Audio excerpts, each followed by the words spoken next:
Mas ele usou o seu celular. Eu vou ter que pegar o meu celular. Ok? Estamos ao vivo? Estamos ao vivo, muito bem. Uma boa tarde para todo mundo.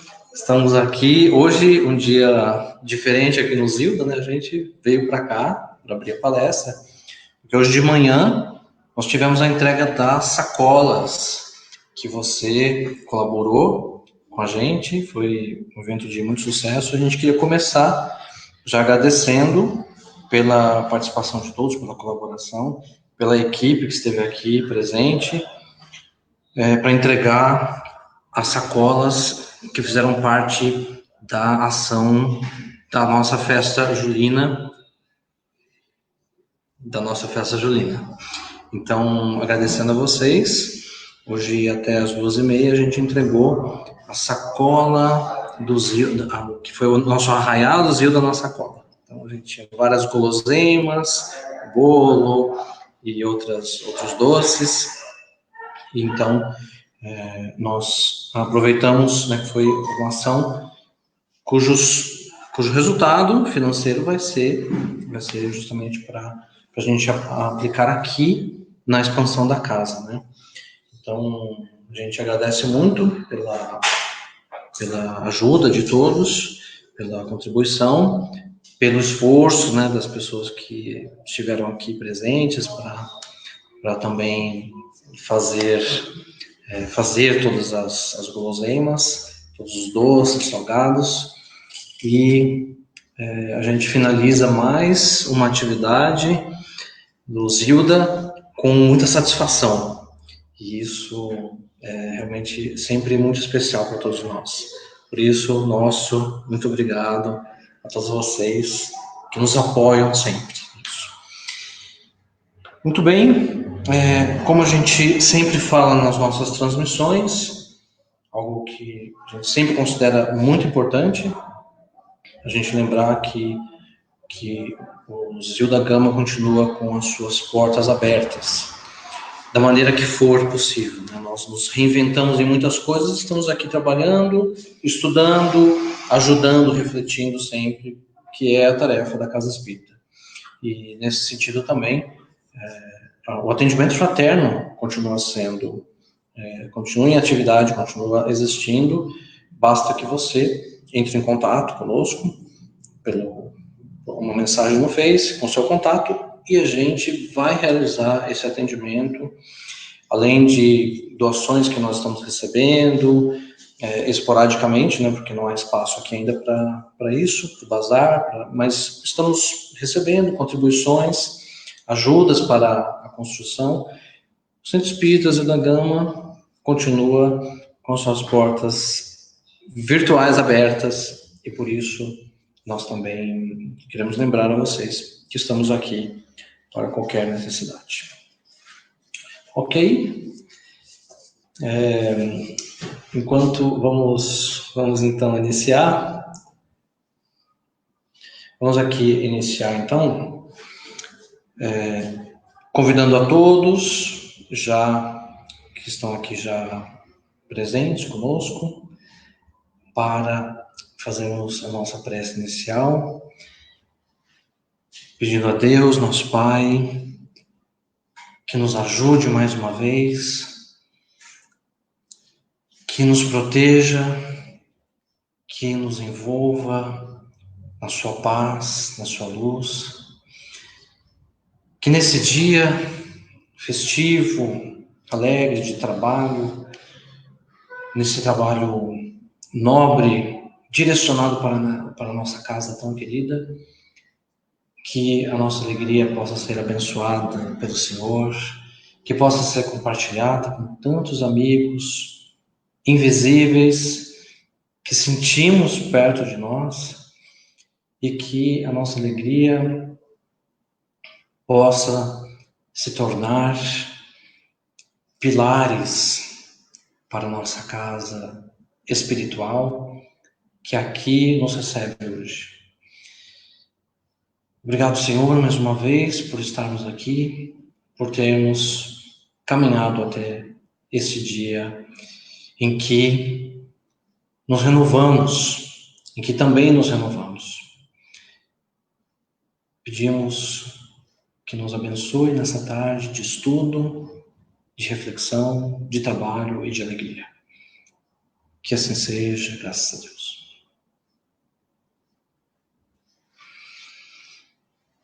Ok?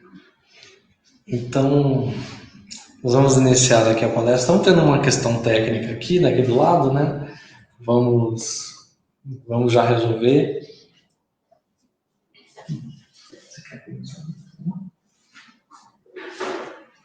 Vamos pôr o pendrive aqui. Boa tarde a todos. É sempre uma alegria estar nessa casa abençoada. E nós vamos assim, rogando a Jesus que estejam com vocês, conosco, com todos nós, para que a gente possa estar apresentando o tema que trouxemos hoje. A gente está com uma questãozinha técnica aqui, não está abrindo a tela, mas vamos lá, a gente vai conseguir. Quer colocar aqui? Vamos colocar aqui.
Agora a gente consegue abrir aqui. Vamos lá.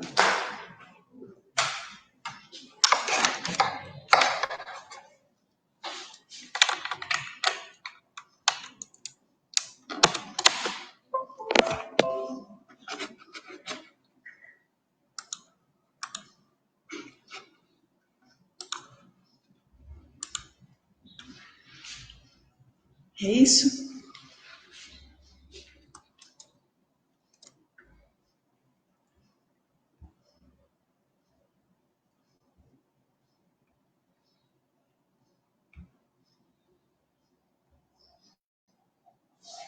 É isso? Ok. Então a gente agora começa a trazer para vocês aí o tema que nós preparamos, esse tema que tem tanto a ver com todos nós, que mexe com o nosso coração. Quando a gente pensa em reconciliação, a gente fica assim sempre muito apreensivo, alguns de nós, outros não. Tem muitos de nós que não temos, graças a Deus, grandes reconciliações para fazer. Mas a maioria de nós precisamos realmente estar aí pensando nisso, e hoje a gente vai trazer uma reflexão à base da psicologia espírita, essa questão de como que a gente faz isso, né? Reconcilia-te sem demora. Lembrando lá o que Jesus nos disse, que consta em Mateus, no capítulo 25, no capítulo 5, versículo 25 a 26, quando Jesus disse para a gente: reconcilia-te sem demora com o teu adversário, enquanto estás a caminho com ele, para que ele não te entregue ao juiz, e que o juiz te entregue ao seu ministro, e sejas mandado para a cadeia. Em verdade, te digo que não sairás de lá enquanto não pagares o último ceitil. Essa advertência de Jesus não é nenhuma recomendação, me parece uma advertência mais séria do mestre, que, conhecendo as nossas dificuldades, as nossas deficiências, sabia perfeitamente que isso para a gente seria alguma coisa difícil. E aí eu me pego a refletir, por que será que é tão difícil a reconciliação? A gente tem estudado, não é, alguns de nós há décadas já, o Evangelho do Cristo. Cada vez que nos acontece um dissabor, um desentendimento, uma tristeza, o que acontece? Quase sempre a gente vai e a gente para naquela situação, a gente parece que breca a nossa existência, né? E hoje a gente vai analisar um pouco por que é tão difícil essa reconciliação, tá bom? Tudo bem, Rony? Tudo bem? Quer vir aqui?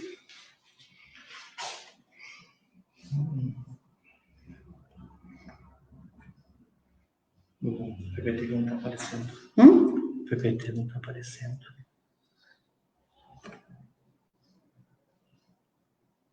A gente está tentando arrumar aqui a questão técnica.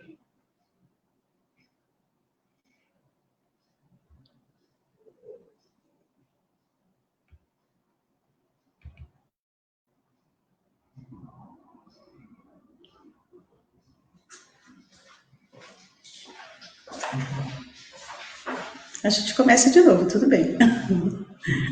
Vou esperar terminar de...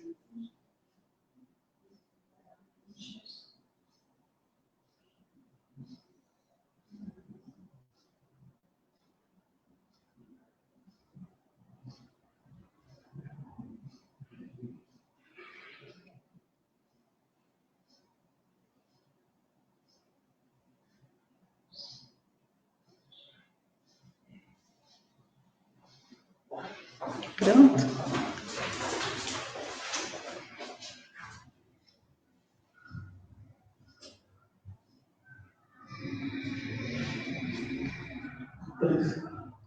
Apareceu aí?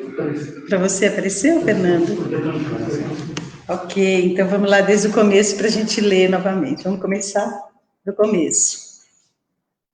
Ok? Começamos lá do começo?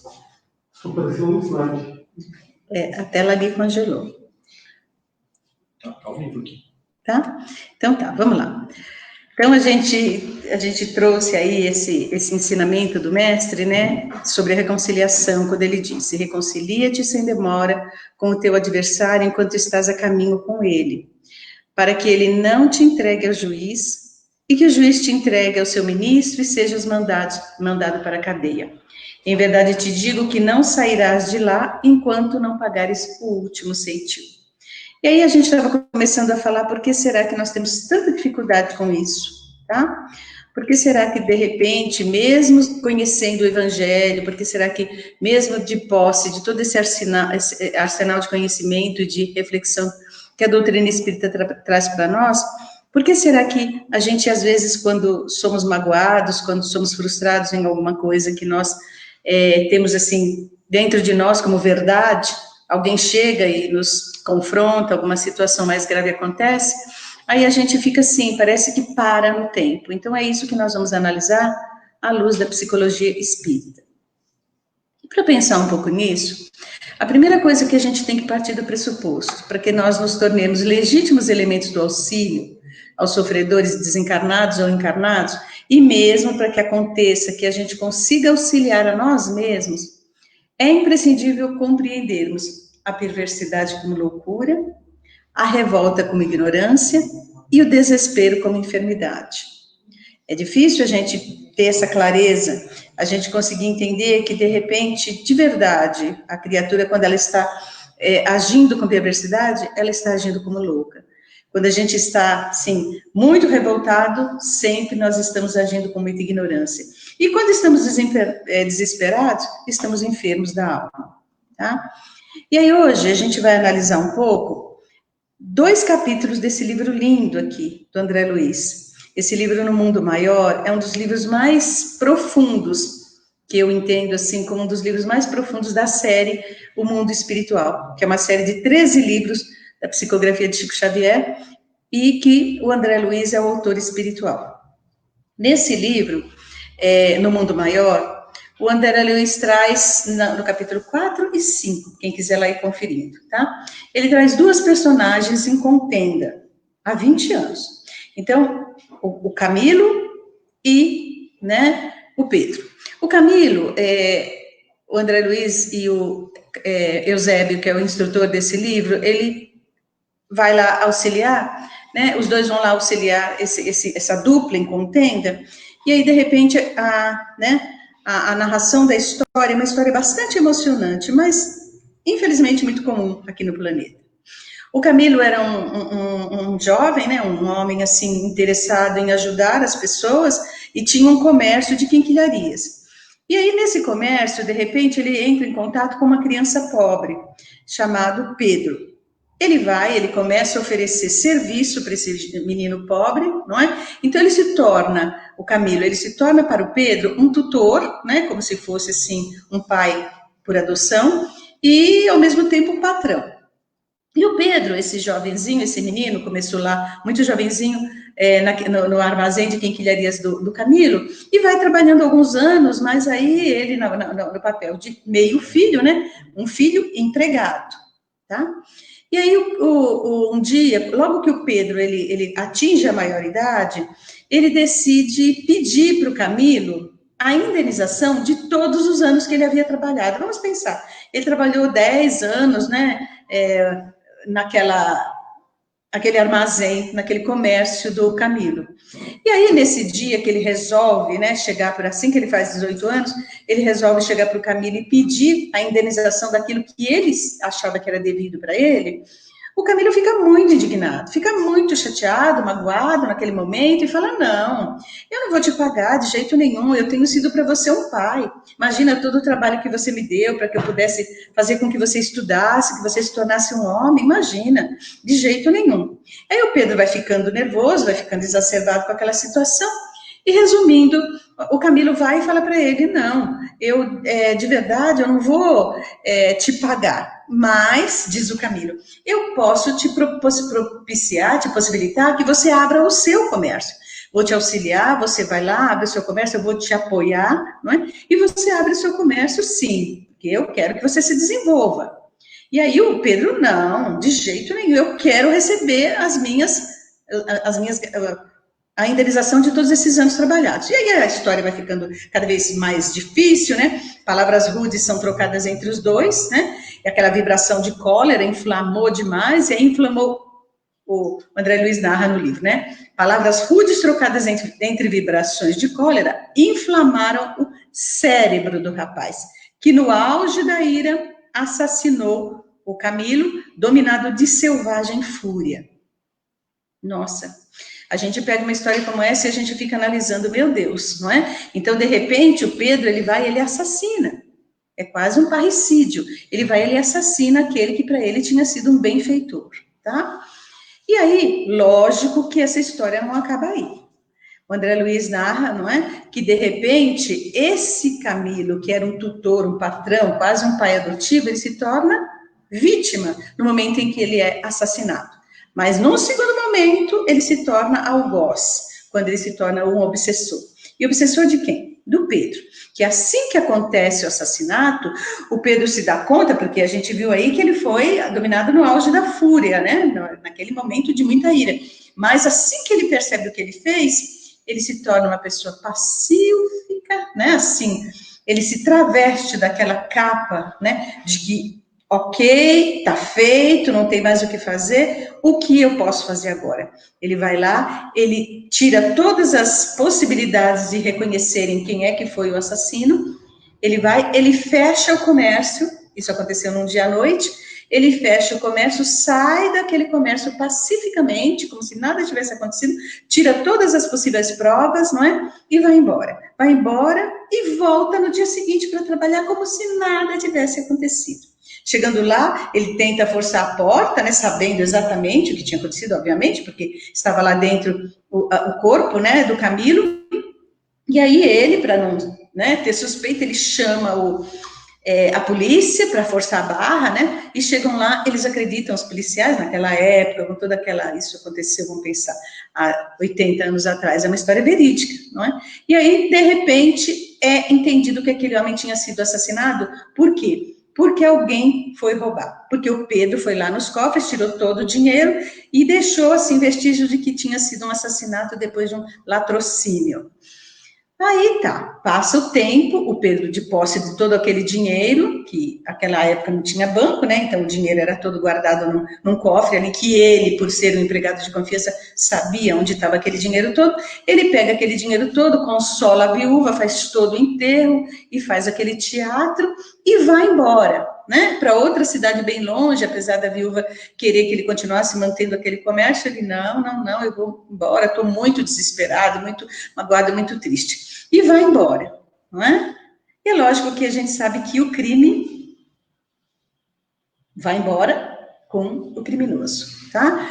E aí ele foi embora, de repente fez toda uma vida também, assim, parecendo um homem íntegro, um homem bastante trabalhador, e aquela situação, aquela memória, perseguindo ele, aquela situação toda, e ele vai, se entrega ao trabalho, constrói uma certa riqueza, um certo patrimônio, se casa, tem 5 filhos, cria esses filhos, os filhos, né, se tornam também pessoas íntegras, a esposa tentando ver o que acontecia com aquele homem, que ele era completamente afastado, irracível, uma pessoa estranha, neurastênico. E aí, quando ele fica mais velho, quando ele vai chegando a uma certa idade, a máscara começa a cair. E são essas 2 personagens que estão lá no capítulo 4 e 5 do livro No Mundo Maior, tá? Só para a gente resumir essa história, o André Luiz, nesse livro, ele tem uma análise profunda da psiquiatria à luz do espiritismo, e também de uma condição da época, né, do livro que é de 1947, ali mostrando, com muito avanço, já muito à frente, lógico, com a mediunidade do Chico Xavier, transmitindo um espírito do porte do André Luiz, trazendo informações da neurologia, né, da condição do nosso cérebro. Inclusive, nesse livro, o cérebro é trazido como uma casa mental. O André Luiz faz uma metáfora dizendo que, uma analogia de uma casa mental, nós teríamos o porão da nossa individualidade, né, no cérebro reptiliano, e depois, na condição mediana do cérebro, seria a nossa consciência, o mundo, né, e o que está acontecendo conosco agora, quer dizer, o passado, cérebro reptiliano, e passado até ancestral, viu, gente? Presente, o que está acontecendo conosco agora, a nossa persona, a nossa personalidade atual. E o futuro no cérebro superconsciente, caracterizado pela zona mais alta do cérebro. Só assim, dando uma pitadinha aí para vocês ficarem com vontade de estudar esse livro maravilhoso e profundo. Mas aí, voltando para o nosso tema em si.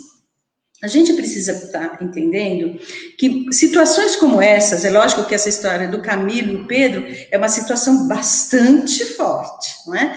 Um assassina o outro, os 2 ficam ali numa situação onde, voltando um pouco só, o Pedro, ele se torna de filho, ele se torna um assassino. E de um assassino ele se torna um doente obsidiado, tá? E, ao mesmo tempo, o que acontece com o Camilo? De tutor, de patrão, daquele que protegia, ele se tornou uma vítima. E de vítima ele se torna um obsessor. E por que isso tudo? Porque a dificuldade tão grande de reconciliação.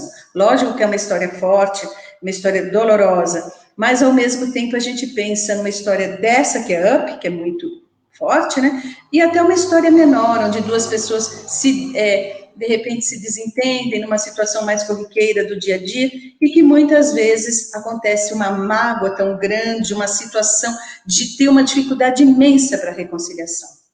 E aí, a gente vai analisar um pouco que isso tudo acontece conosco em função do quê?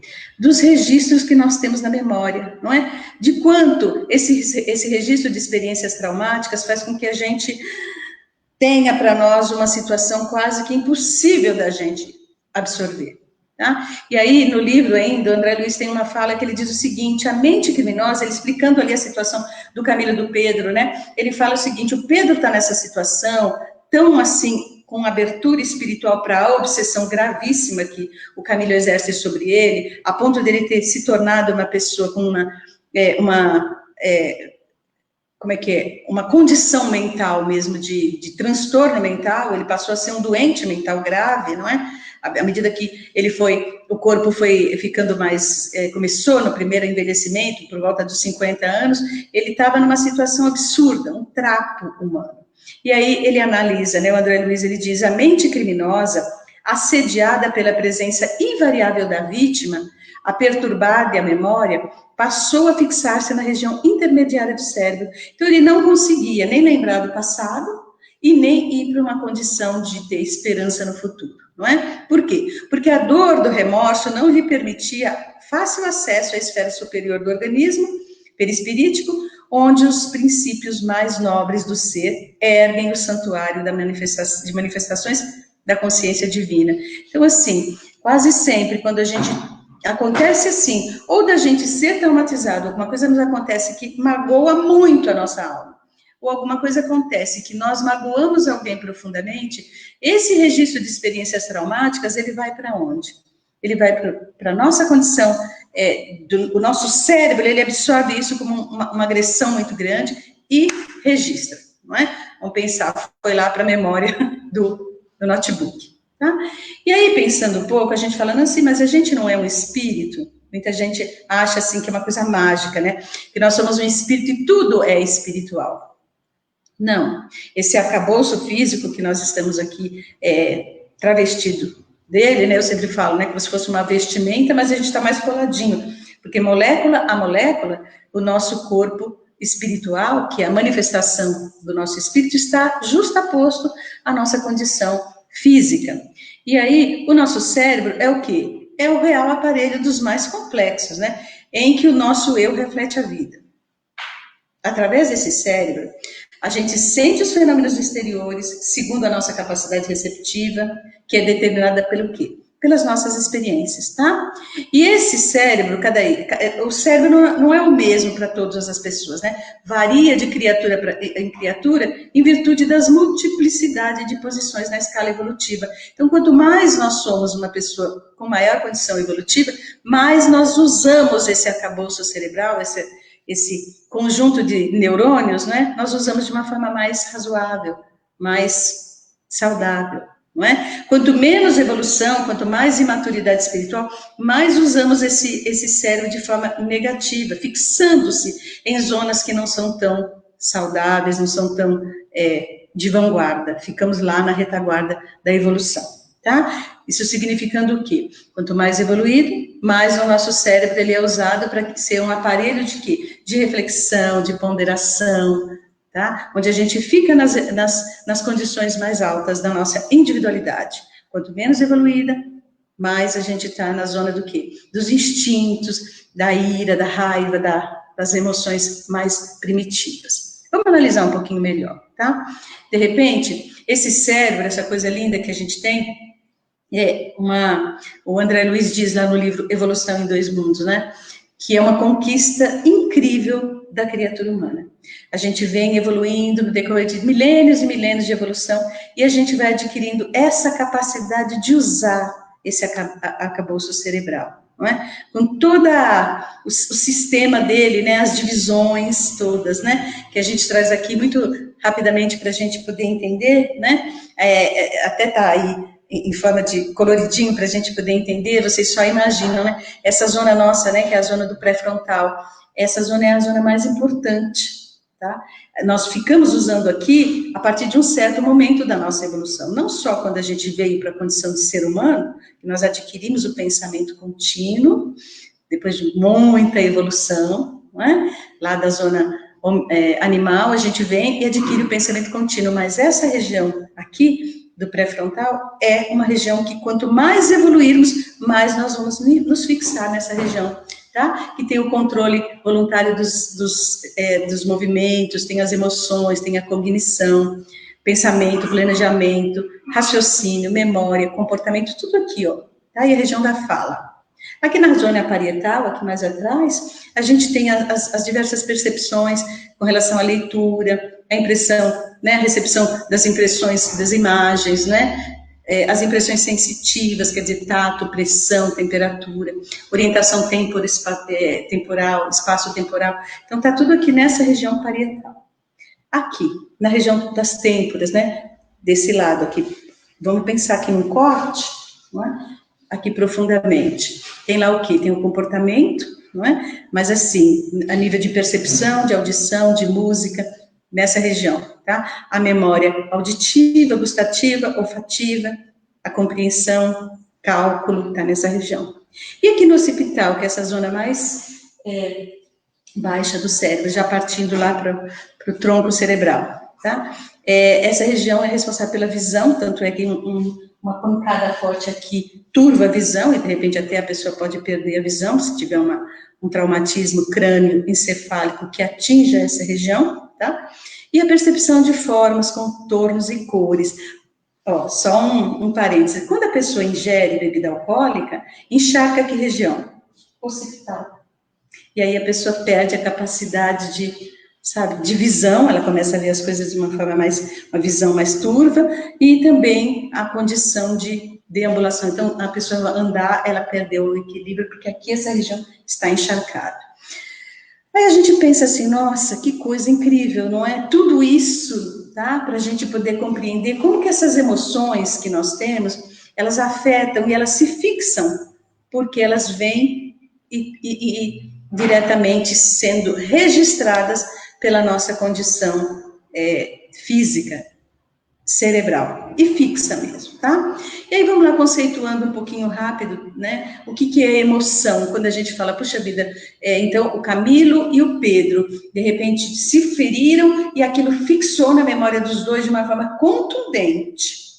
Memória emocional.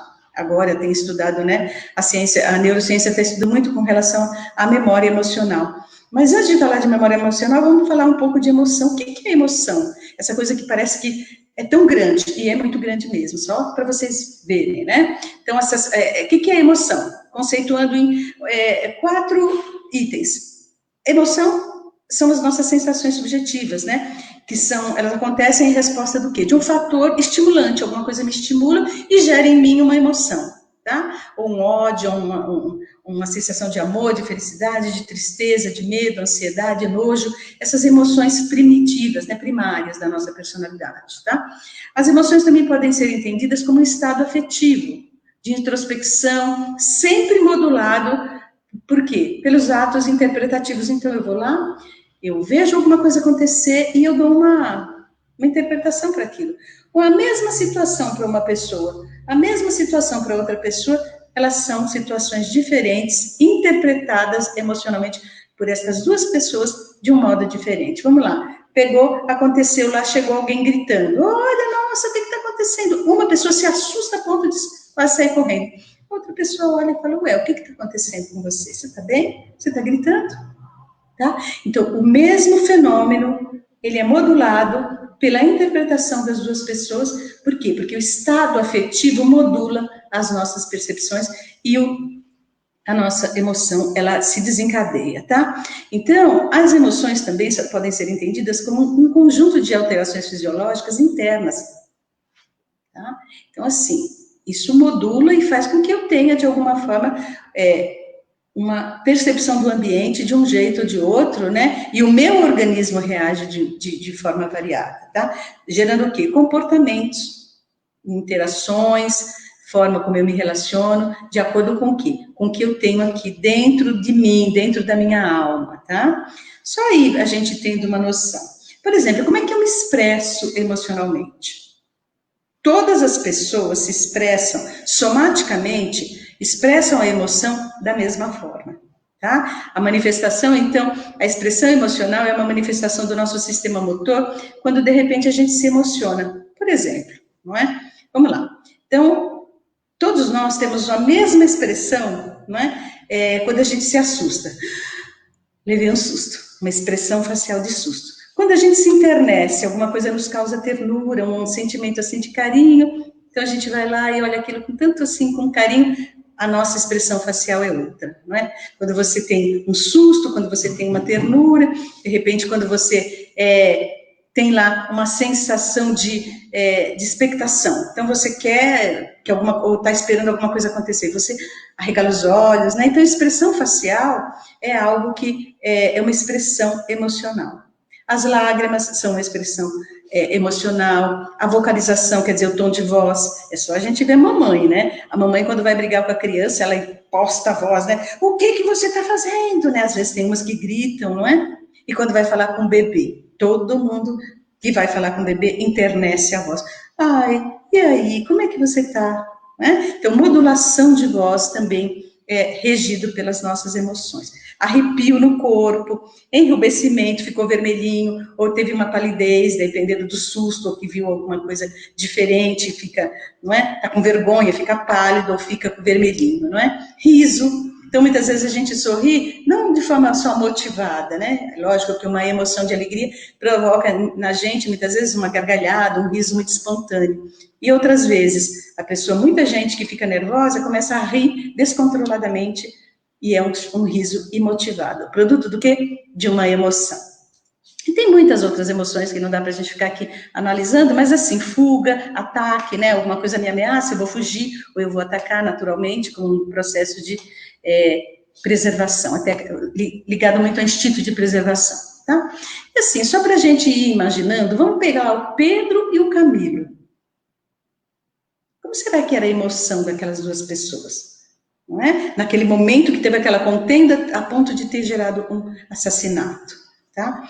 A maioria de nós estamos, assim, muito ainda sem entender, ou mesmo sem conseguir compreender o porquê dessa nossa vida, ela ser muito mais ligada a emoções que a gente tem dificuldade de controlar e que às vezes não nos causam alegria, felicidade. Por quê? Prazer, né, é um tipo de emoção e que se desdobra de diversas formas. O ápice do prazer, quer dizer, o ápice que eu digo é a sublimação, vamos pegar essa palavra que é melhor. A sublimação do prazer é a felicidade, é quando a gente sente realmente aquela sensação deliciosa, né, de estarmos felizes. Agora, existem muitas modulações, muitos desdobramentos, como, por exemplo, de prazer. Eu tendo uma sensação de bem-estar, de prazer, isso pode se manifestar em mim como uma forma de alegria, de alívio, de contentamento, tá? De repente, de deleite, de diversão. A outra forma de prazer é o prazer sensual, o arrebatamento, gratificação, satisfação. Então, quer dizer, euforia, êxtase, eu posso ter uma série de desdobramento das minhas emoções. E na tristeza, qual é o ápice da tristeza? É o sofrimento, né? Que pode chegar como mágoa, como desalento, melancolia, autopiedade, que a gente fala sempre, né? Solidão, sentimento de solidão, de desamparo, não é? Desespero, quando de repente a pessoa fica desesperada por algum motivo, e numa condição mais profunda de patológica, é aquela depressão bem profunda, tá? E outra ansiedade, outra emoção muito comum é o medo, não é? Onde a gente vai e sente aquela ansiedade no pico maior, e tem uma série de desdobramentos, né? Apreensão, nervosismo, preocupação, consternação, cautela, inquietação, pavor, susto, terror, não é? E numa forma bem patológica, a pessoa entra numa síndrome do pânico. Aí o medo já perdeu, né? A emoção já perdeu completamente as rédeas, a pessoa já não consegue conter e controlar essa emoção do medo. E aí a gente indo lá para a situação do Camilo, não é? Um jovem ainda que não conseguiu controlar a própria ira, explodiu numa raiva, numa fúria, que é o ápice da ira, né? A fúria. Ele não conseguiu, ele perdeu completamente a noção de si mesmo a ponto de assassinar um benfeitor. Tá? E essa ira, de vez em quando, em nós, às vezes ela aparece como revolta, ressentimento, indignação, animosidade, aborrecimento, irritabilidade, hostilidade, não é? E dessa forma mais patológica, quando ela acontece, né, essa ira, ela vira uma fúria, um ódio e parte para a violência, tá? Isso só para a gente entender um pouco o porquê a gente tem tanta dificuldade, vamos lá, né, voltando para o texto, de reconciliar. Porque tudo isso dentro de nós é um caldeirão, gente. É um caldeirão grande que a neurociência vem estudando bastante e vem descobrindo de que forma, com os grandes, né, aparelhos hoje de imagem, né, conseguem registrar até o nosso cérebro com a gente aqui, né, encarnado. Antes era só na anatomia, quando ia lá dissecava o cérebro de um cadáver. Hoje não, hoje coloca seus aparelhos e vão fazendo testes e pesquisas. Está lindo demais esse trabalho, não é? E descobre-se até os mínimos circuitos, né, as mínimas sinapses, né, dependendo se eu faço isso, se eu faço aquilo, né, então os estudos científicos sobre a mente e o cérebro, né, permitem hoje visualizar o quê? Todos os processos neurológicos de pensamento, de aprendizagem, de desenvolvimento de competências, né, e assim, gente, a ciência tem chegado num ponto de conhecer todas as informações dos órgãos, dos sentidos, né, que chegam ao cérebro, tá? Nas suas respectivas áreas de processamento de informações. E aí a gente fala assim, nossa, com todo esse conhecimento, como é que a gente faz com tudo isso? O mais importante a gente não está conseguindo, que é não um aparelho nos conhecer, mas é o autoconhecimento. Como é que eu olho para mim e como é que eu percebo, não é? Por quê? Porque a seleção de tudo aquilo que eu armazeno dentro de mim vai depender do quê? Do meu estado emocional. Tá? Tem lá 2 áreas do cérebro, hipocampo, amígdala, não vale a pena a gente estar falando disso que nem é nosso, eu só coloquei aqui para a gente estar direcionando um pouco a nossa fala, mas assim, resumindo, a criança nasce, quer dizer, na hora que a gente nasce, uma coisa importantíssima que acontece é a nossa relação com a nossa mamãe. Essa dupla já começa, né, a ter ali uma troca mesmo, até neurobiológica naquele momento, mamãe e bebê. Agora, o que é mais decisivo é aquele momento para o bebê, gerando o quê? Alicerces para a futura aquisições desse bebê. De repente, um bebê que chegou, que ele foi aconchegado, ele chega num ambiente calmo, a mamãe está preparada para receber esse bebê, esse pai também, essa família, então ele é acolhido com amor, ele já fez nele, né, a base para que a formação dele neurológica já comece de uma forma saudável e bastante frutífera. Dali para frente, a circuitária cerebral vai ser de um jeito que essa criança vai conseguir se desenvolver e essas memórias vão estar sendo mais selecionadas de forma a selecionar o que é bom e registrar e reter o que é mais positivo. Não que a gente consiga ter aqui uma criança que chegou com todo amor e que não tenha os seus traumas. Sim, vai ter. Mas o trauma para uma criança que foi rejeitada, vamos pensar nesse Pedro, né? Ele, vamos imaginar, 8 anos, 9 anos de idade, já começa a trabalhar. É rejeitado, já não tinha o alimento, já foi educado e criado pelo Camilo ali, que meio que um patrão e um pai adotivo, quer dizer, como é que era o arcabouço cerebral desse Pedro. Tudo isso. Um dia a ciência vai conseguir se associar à justiça, vai ser uma bênção, porque vai começar a ter uma coisa mais justa, né? A análise de um criminoso vai ser feita até com a análise das suas condições neurológicas, das suas condições psiquiátricas, das suas condições emocionais, e aí a gente vai conseguir ter um pouco mais de humanismo em tudo isso, tá? Aí, partindo já para a gente conversar um pouco sobre a memória, né? A memória, eu falei bastante das emoções, a memória ela é modulada pelas emoções. A capacidade funcional, né, do sistema nervoso responsável por selecionar, arquivar e evocar os estímulos do meio, isso é memória. A memória, vamos pensar que ele é um grande quarto, né, uma grande sala de arquivo, com uma série de arquivos, tá? Fundamentais para que esses arquivos, para o pensamento, para a aprendizagem, né? E é lógico que a memória, ela requer um bom sistema atencional, quer dizer, um estado emocional favorável. Então, como é que a criança aprende? Ela aprende quando ela está emocionalmente saudável, ela tem um ambiente emocional mais saudável, e ela consegue também ter uma atenção. Geralmente, quando nós estamos emocionalmente melhores, a gente tem uma capacidade de atenção, de foco, de um jeito mais razoável, né? A gente consegue focar, é só a gente pensar. Uma pessoa que ela está em estado de depressão, ela fica focada só na tristeza. Uma pessoa, quando ela está em estado de ansiedade, ela não foca. É atenção flutuante o tempo inteiro, e aí a memória fica, né, ela não lembra das coisas, porque a ansiedade está impedindo que ela lembre, que ela retenha na memória as coisas importantes que estão acontecendo. E agora, especialmente na primeira infância, né, as crianças, elas têm experiências sensoriais e afetivas muito grandes, né, com a memória, por isso que a criança, ela vai retendo, não é? E quanto mais ela for traumatizada, mais ela vai retendo, gerando uma pessoa insegura, com bastante dificuldade de relacionamento, não é?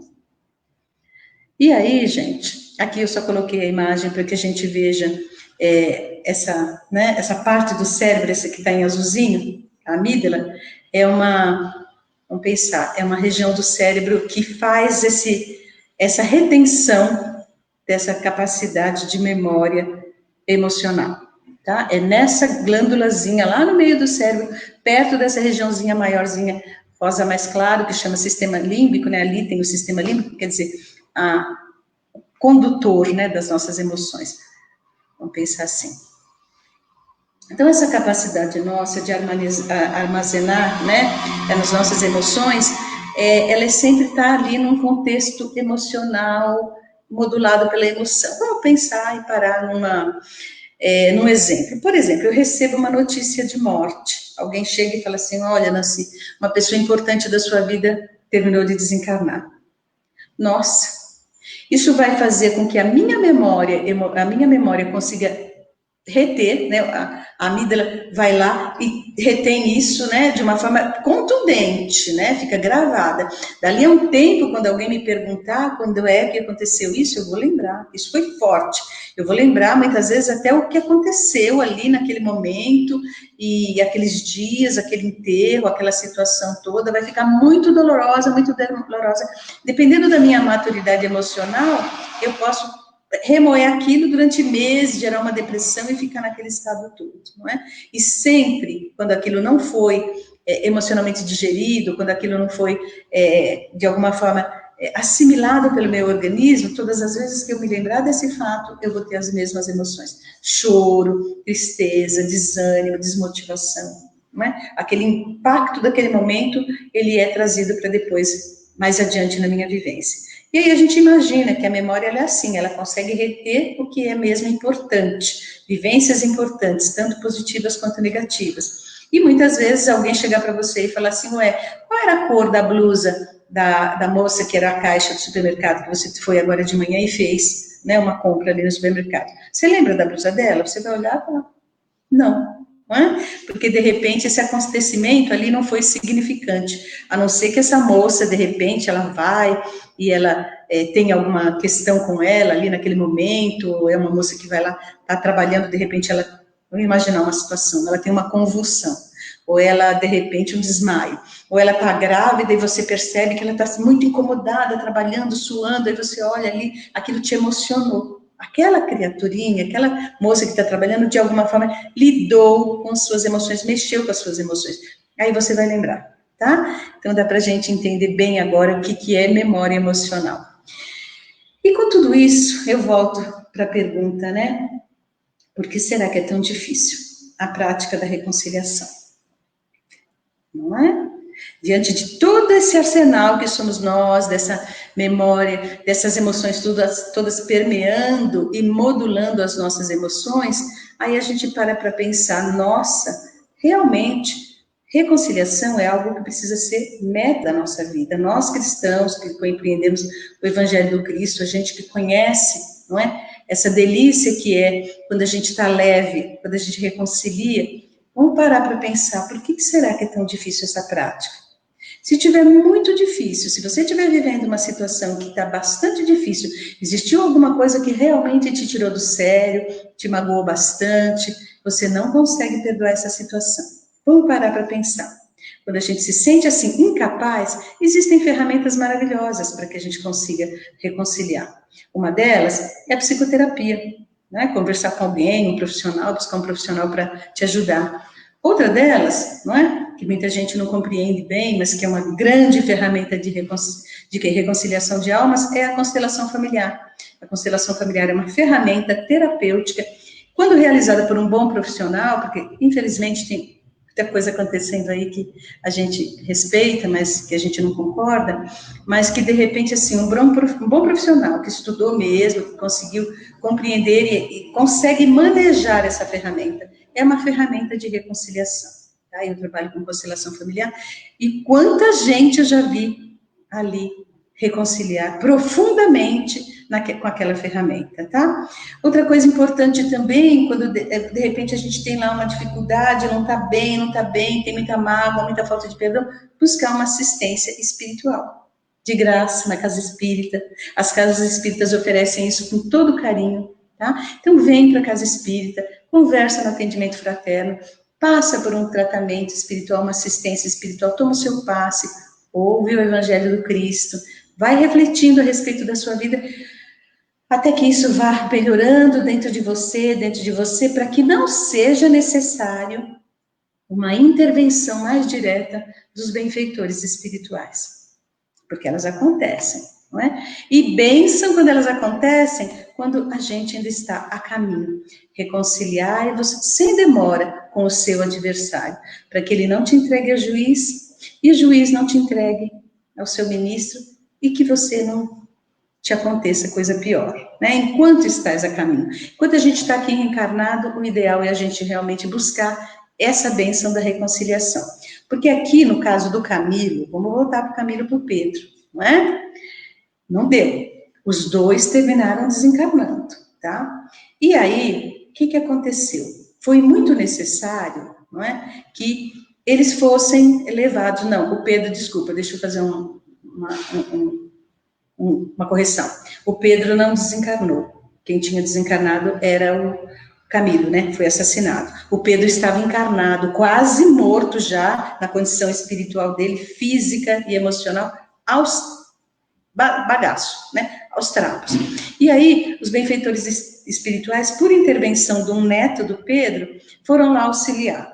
E aí, tanto Eusébio quanto André Luiz não conseguiam, porque a contenda entre os dois, o Pedro adormecia à noite, quando ele adormecia, ele se desvencilhava do corpo, quando ele se desvencilhava do corpo, ele via o obsessor, que nada mais, nada menos era o espírito daquele que ele tinha assassinado, o Camilo. E os dois ficavam naquela briga, porque eu tenho razão, porque você não me pagou, porque você me assassinou, aquelas coisas que a gente sabe que acontecem muito conosco, né? Querem todos que estão numa contenda ter razão. Foi lá o Eusébio, chamou a Cipriana, uma benfeitora espiritual, que era orientadora dos serviços do grupo deles. Mas era qualquer pessoa? Não. A Cipriana, ela é portadora do divino amor fraternal, que ainda não adquirimos. Então, eu coloquei essa imagem de Nossa Senhora, de Mãe Santíssima, porque assim, quando ela chega, que ela, né, o Pedro foi trazido, o sono do corpo, né, então o corpo adormeceu, ele veio trazido para ali, aquele ambiente, onde estava o André Luiz, Eusébio e a Cipriana. E o Camilo estava ali também, né, o obsessor.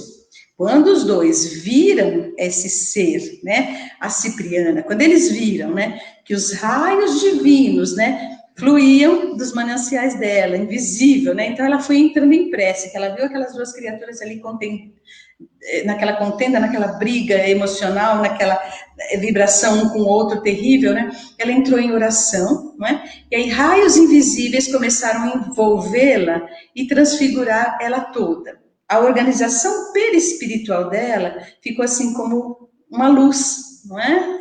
E aí, depois de alguns tempos que ela estava ali em prece, né, com aquele carinho ali, com tanta compaixão com aquelas duas criaturas, ela estava tão radiante, tão formosa, que até o André Luiz fala assim, que ela parecia a materialização, né, de Nossa Senhora, né, pintada por Murilo. Então, até o André Luiz se emocionou, e o Eusébio se emocionou com aquela grandiosidade daquela mulher, né? E eles estavam ali de um jeito tão desesperados, né? Aqueles dois seres, né? O que tinha sido assassino e o assassinado. E aí, na hora que eles observam ela, que eles conseguem vê-la, eles achavam que realmente era Nossa Senhora, não é? E aí, reconhecendo o poder divino de que era dotada, a emissária, né, notei que o enfermo, parcialmente liberto do corpo, quer dizer, ele estava liberto pelo efeito do sono, né, e o perseguidor implacável passaram a ver, né, eles não tinham visto André Luiz nem Eusébio, eles já estavam alguns dias ali, indo lá, aplicando passe nos dois, mas não tinha jeito de desgrudar aquele obsessor daquele enfermo, não é? Aí trouxeram ela, né, essa Cipriana, e deu esse efeito maravilhoso do amor, tá?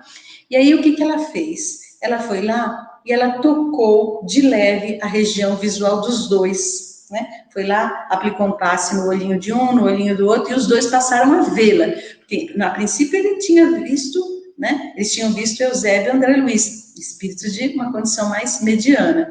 Quando eles viram, né, a Cipriana, eles acharam que era a Virgem Maria.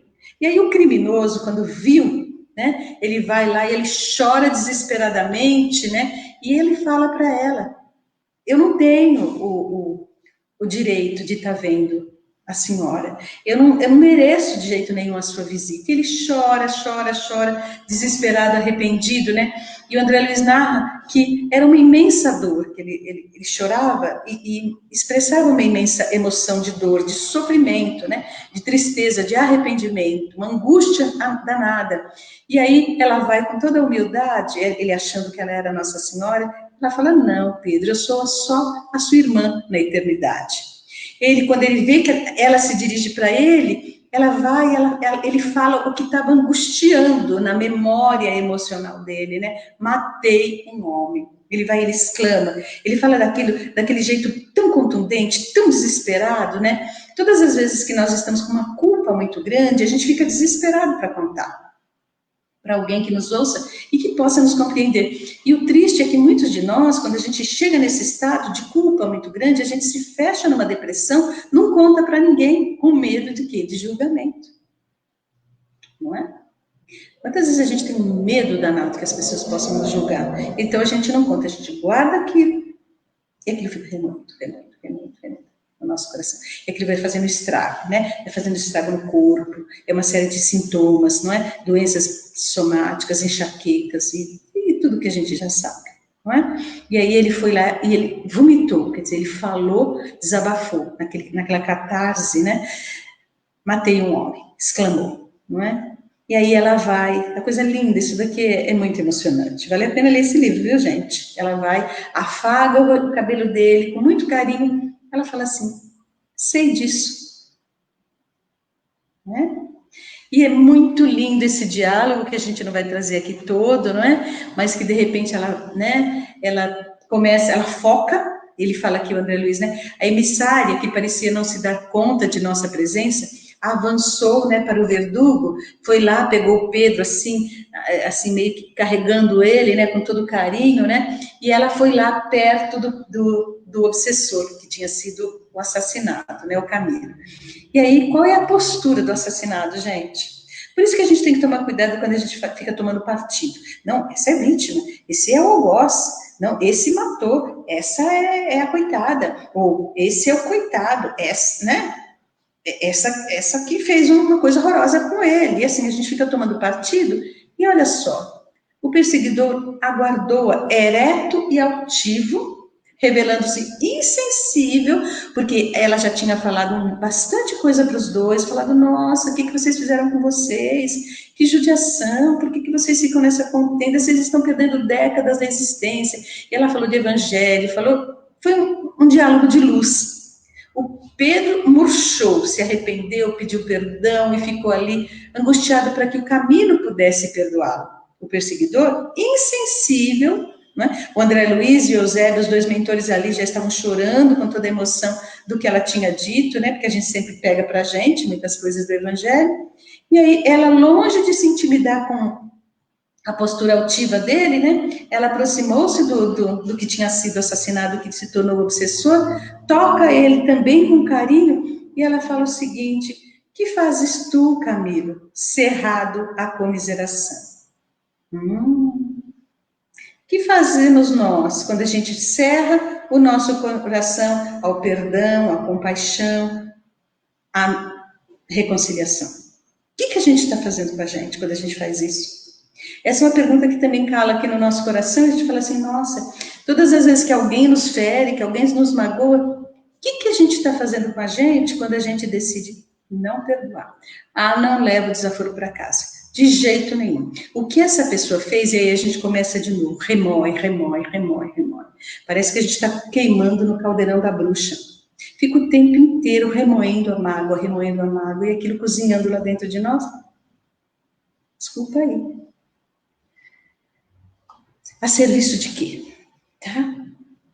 E o algoz demonstra incompreensível frieza na fala cruel, né? E aí ele vai e se vitimiza, que é uma coisa que a gente gosta muito. Ah, mas o que essa pessoa me fez? Ele fala, que pode fazer uma vítima como eu, se não odiar sem piedade? Pois é. Mas sair da posição de quem era vítima para a posição de algoz, que vantagem. Será que é essa a posição melhor que a gente pode tomar? Não pelo outro, porque muitas vezes o outro realmente nos feriu, nos magoou, e é uma pessoa complicada, que merece ser afastada da nossa vida, não merece mais receber o tesouro do nosso coração, da nossa amizade, mas ficar ali, na posição de vítima, para justificar um ataque? Eu fico pensando, a serviço de quê? Eu sempre me pergunto, nossa, mas o que está acontecendo comigo? Qual é o propósito disso? É bom que a gente se pergunte, tá? E aí a gente vê que ali naquele momento a Cipriana faz um diálogo lindo, né? Com a mediação do amor psicoterapêutico, não é? Ela vai lá e ela faz uma mediação, ela conversa com os dois, ela ouve um, ela ouve o outro, ela permite que os dois derramem e despejem todo aquele ácido daquela tristeza, daquelas mágoas recíprocas, e ela vai envolvendo os dois nessa mediação até que ela consegue a bênção do quê? Da libertação. Porque o perdão, a reconciliação, é libertação. É libertador a gente perdoar. Quando a gente consegue olhar para alguém e falar, olha, tudo bem, eu não quero mais um relacionamento com você, mas quer saber? Eu te quero feliz, porque a sua felicidade representa a minha felicidade. Porque nós vivemos em sistema, nesse sentido, né? Quando a gente pensa em constelação sistêmica, porque o mundo é um sistema, não é? Não tem jeito, nós estamos todos envolvidos num grande halo energético. E dentro dos nossos relacionamentos, especialmente familiares, nós estamos todos dentro de um sistema familiar, onde um campo morfogenético, um campo energético, né, sistêmico, ancestral, nos envolve uns com os outros. O que acontece com um, repercute em mim. Então, não existe forma de excluir. Quando eu excluo alguém, vem o outro para representar o excluído na minha vida, tá? Então, de repente, é bom que a gente pare para pensar, o que eu estou fazendo comigo? Quando eu não reconcilio, o que eu estou fazendo com a minha vida? E a gente parando para pensar, a gente pegue, né, e comece a atender esse chamamento maravilhoso do nosso Senhor Jesus Cristo.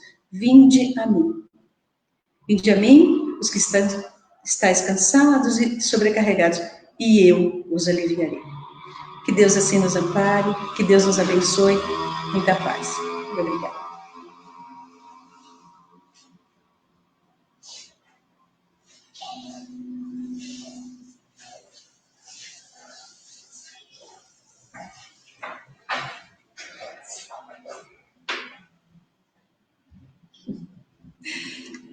Então, nós agradecemos a Nancy pela palestra, pelos ensinamentos, pela reflexão. E aproveitando o tema dessa tarde, aproveitando a nossa presença nessa casa bendita de luz, vamos sentindo mais uma vez os amigos que nos apoiam, que como a nossa amiga Cipriana, que a Nancy falou, estão sempre ao nosso lado, nos inspirando, nos amparando e muitas vezes despercebidos. Vamos fechando os olhos e dando a oportunidade para nós mesmos de sentirmos essa presença amiga, essa presença iluminada. E vamos deixando o nosso coração falar, transbordando de emoção. Vamos agradecendo a Deus pela oportunidade bendita que chamamos vida. Vamos agradecendo a Deus pelas pessoas que fazem parte da nossa vida, por aquelas que nos acolhem, que nos estimulam, que nos amparam, que nos estendem a mão, por aquelas que espicaçam o nosso orgulho, a nossa vaidade, que colocam dificuldades no nosso caminho e que muitas vezes nos fazem ver as sombras que ainda habitam em nós próprios. Vamos agradecendo a Deus por aquelas pessoas a quem nós estendemos a mão, a quem nós acolhemos e a quem nós abraçamos e amparamos. E vamos pedindo a Deus que possamos fazer as pazes com aquelas pessoas que nós trazemos as sombras à tona, que nós espicaçamos o orgulho e a vaidade, que nós ferimos e magoamos. Porque juntos, unidos pelo amor divino, somos filhos de um mesmo Pai. E Deus ama o santo, ama o criminoso, porque sabe que o santo de hoje foi o criminoso de ontem, que o criminoso de hoje será o santo de amanhã, e que o santo de hoje será o anjo de amanhã, e que essa é a caminhada que pertence a mim e a cada um de nós. Vamos então deixando que as nossas emoções superiores tomem conta de nós, recordando que a sombra ainda habita em nós, mas que também há luz. Recordando que quanto mais a gente estimular a luz, mais a sombra se recolhe. E que é este o caminho que Cristo nos indica quando Ele diz: perdoa, ama, segue em frente.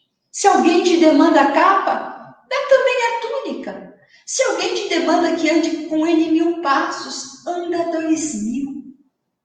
E nós que caminhamos juntos nessa jornada eterna, que necessitamos uns dos outros, reconhecemos que a maior bênção da nossa vida são todas essas pessoas que fazem parte delas. E vamos então aproveitando e pensando nessas pessoas, com especial carinho naquelas pessoas com quem temos alguma diferença. Pessoas que nos feriram, pessoas que nós ferimos, pessoas que nos magoaram, pessoas que nós magoamos. E vamos trazendo essas pessoas junto a nós, mentalmente nos abraçando, mentalmente nos perdoando, reconhecendo que errar é humano e que o perdão é o que nos liberta. E assim, Senhor da vida, Senhor da luz, Senhor do amor, pedimos que esta luz, que este amor, que esta paz, que este perdão se espalhe por toda a humanidade. Que possa, Senhor, os corações serem iluminados pelo amor maior, pela compreensão, pela fraternidade e pela solidariedade.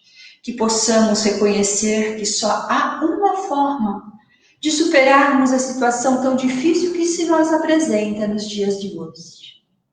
Juntos, unidos pelo amor, unidos pelo desejo sincero de cada um de fazer o seu melhor e reconhecendo que cada um vai atuar na sua esfera, da sua forma, mas todos unidos nesse desejo sincero. Senhor da vida, Senhor da luz, Senhor do amor, Maria de Nazaré, Mãe Santíssima, Jesus, Mestre amado, amigos queridos e espirituais, ampare-nos, fortaleça-nos, perdoe-nos as nossas teimosias, perdoe-nos quando não ouvimos o conselho amigo, na certeza absoluta que temos, que como filhos amados que somos, a presença de Deus nunca nos abandona. E assim, sentindo mais uma vez essa presença caindo sobre nós, na forma de um passe espiritual que nos refaz, que nos acalma, vamos deixando nosso coração se acalmar, se serenar, e respirando profundamente, vamos dizendo: obrigada, Senhor, por todas as pessoas que colocaste na minha vida, sem nenhuma exceção, porque são elas que me fazem progredir, são elas que me acolhem no momento que eu preciso, são elas que dão cor, sabor, aroma e sentido à minha vida. Obrigada a cada um de vocês que faz parte da minha vida. Que assim seja, graças a Deus.